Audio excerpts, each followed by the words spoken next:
യഥാർത്ഥത്തിൽ നിങ്ങളിപ്പം അതുപോലെ ബിന്ദുവിന്റെ നേരെ മൂത്ത ചേച്ചി എത്ര വയസ്സിന്റെ വ്യത്യാസമുണ്ട്?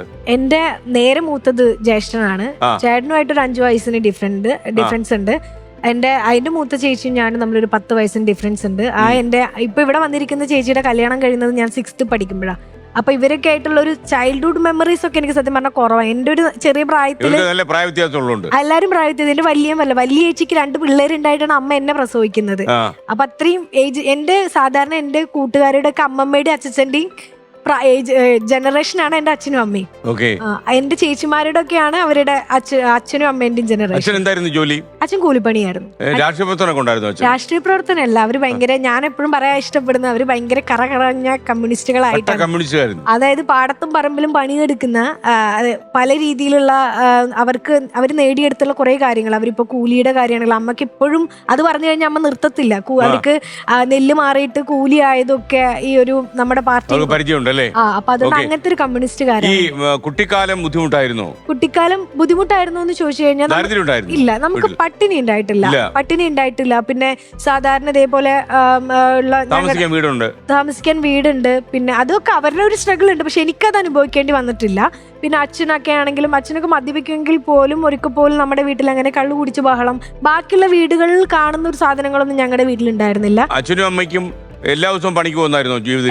എല്ലാ ദിവസവും പണിക്ക് പോകുന്ന, ഒരു എന്റർടൈൻമെന്റും ഇല്ലാത്ത ജീവിതമായിരുന്നു. ഒരു എന്റർടൈൻമെന്റും ഇല്ലാത്ത. അമ്മ ഇപ്പോ TV കാണുന്ന സമയത്താണെങ്കിലും അമ്മയ്ക്ക് എന്നും ഇതിൽ ഈ സാധനം തന്നെയല്ലേ വരുന്നതെന്ന് പറയും. അപ്പോ എനിക്ക് എന്താ പറയാ, എന്റെ അച്ഛനാണെങ്കിലും അമ്മയാണെങ്കിലും നമ്മുടെ കൂട്ടത്തിൽ അങ്ങനെ ഒരു സ്നേഹലാളനകൾ കാണിച്ചുള്ള പ്രകടമായ സാധനങ്ങളൊന്നും ഇല്ല സാർ. അപ്പൊ എനിക്ക് അതൊക്കെ കാണുമ്പോൾ എന്റെ ഇപ്പോ ഫ്രണ്ട്സിന്റെ, അപ്പൊ ഞാൻ ഇച്ചിരി വലുതായി പുറത്ത് കോളേജിലൊക്കെ പഠിക്കാൻ പോകുമ്പോൾ അവരുടെ പാരന്റ്സും അവരും തമ്മിലുള്ള ഒരു പ്രകടമായുള്ള സ്നേഹം കാണുമ്പോൾ സത്യം പറഞ്ഞു കഴിഞ്ഞാൽ എനിക്കതൊരു എനിക്ക് അങ്ങനത്തെ ഒരു സാധനം അനുഭവിക്കാത്തത് കൊണ്ട് അത് ഭയങ്കര കൗതുകമായുള്ള ഒരു കാര്യമായിരുന്നു.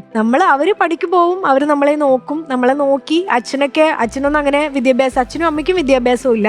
അമ്മയോട് ചോദിക്കാം, അമ്മയെ പാടത്ത് പണിക്കൊക്കെ പോയാൽ കൃത്യമായി ശമ്പളമൊക്കെ കിട്ടുമായിരുന്നോ? കൃത്യമായി ശമ്പളം കണക്കുറഞ്ഞ് വാങ്ങിക്കുമായിരുന്നോ നമ്മള്? മേടിക്കാറുണ്ട്. അവിടെ എല്ലാ ദിവസവും പണി കിട്ടുമായിരുന്നോ? പണി ഉണ്ടായിരുന്നു. ഇപ്പൊന്നും പണിയില്ല. ഇപ്പൊക്കെ ബംഗാളികളെ നാടുകാര്. അല്ല, അന്ന് കൂലിക്ക് നെല്ല് തരുന്നൊരു കാലം നെല്ല് തരും. അത് പൈസ ഇല്ല, നെല്ലാണ്. അന്നത്തെ കാലം നെല്ല് മാറി പൈസ ആയതെന്നാ? കുറെ കാലമായോ? പൈസ ആയിട്ട് ഇപ്പൊ കൊറേ കാലായി. ഇപ്പഴും തൃത്താല ഏരിയയിലൊക്കെ നെല്ല് തരുന്നുണ്ടോ? ഇല്ല. ആ പണി നിർത്തി. ഈ പണിക്ക് പോവാന്ന് പറഞ്ഞാൽ അതിരാവിലെ അങ്ങ് പോവോ? 8:30 പോവും. പോയിട്ട് എപ്പോ തിരിച്ചു വരും? തിരിച്ച് 5:30 6 മണിയാവും. അപ്പൊ പിള്ളേരെ ലാളിക്കാൻ സമയം കിട്ടുമോ? അതിനൊന്നും നേരം കിട്ടില്ല. ഇപ്പൊക്കെ വയസ്സായാലും എങ്ങോട്ടും പോണില്ല. ഇപ്പൊ എങ്ങും പോകാറില്ല. ഇപ്പൊ പണിയെല്ലാം നിർത്തി അല്ലേ? ഓക്കെ. അപ്പൊ ഈ അമ്മയും അച്ഛനും പണിക്ക് പോകുമ്പോഴേ വീട്ടിൽ ചേച്ചിമാരുണ്ടല്ലോ, അവര് നോക്കത്തില്ലേ ബിന്ദുവിന്? അതെ, എന്റെ 2 ചേച്ചിമാരാണ് എന്നെ ചെറുപ്പത്തിൽ നോക്കിയിരുന്നതെന്നാ പറയൂ അവര്.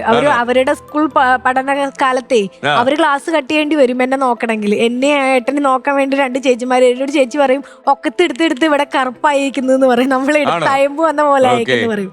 അപ്പൊ എനിക്കൊന്ന് നിങ്ങളെ വീട്ടിലെ ഇപ്പൊ നോക്കാൻ വേണ്ടി അവരെന്താ ചെയ്ത്? അവർക്ക് പള്ളിക്കൂടത്തിൽ പോണ്ടേ? പള്ളിക്കൂടം അതിന് അവര് ക്ലാസ്സൊക്കെ കട്ട് ചെയ്തിട്ട് നമ്മളെ നോക്കുന്ന ഒരു അവസ്ഥ.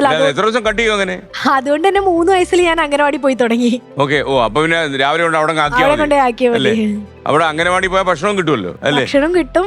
പിന്നെ എനിക്ക് അവിടുത്തെ ഒരു അറ്റ്മോസ്ഫിയർ ഇഷ്ടമായിരുന്നു. കാരണം സ്കൂളിൽ പോകുമ്പോൾ എനിക്ക് അങ്ങനെ വലിയ കരച്ചിൽ പരിപാടികളൊന്നും ഉണ്ടായിരുന്നില്ല.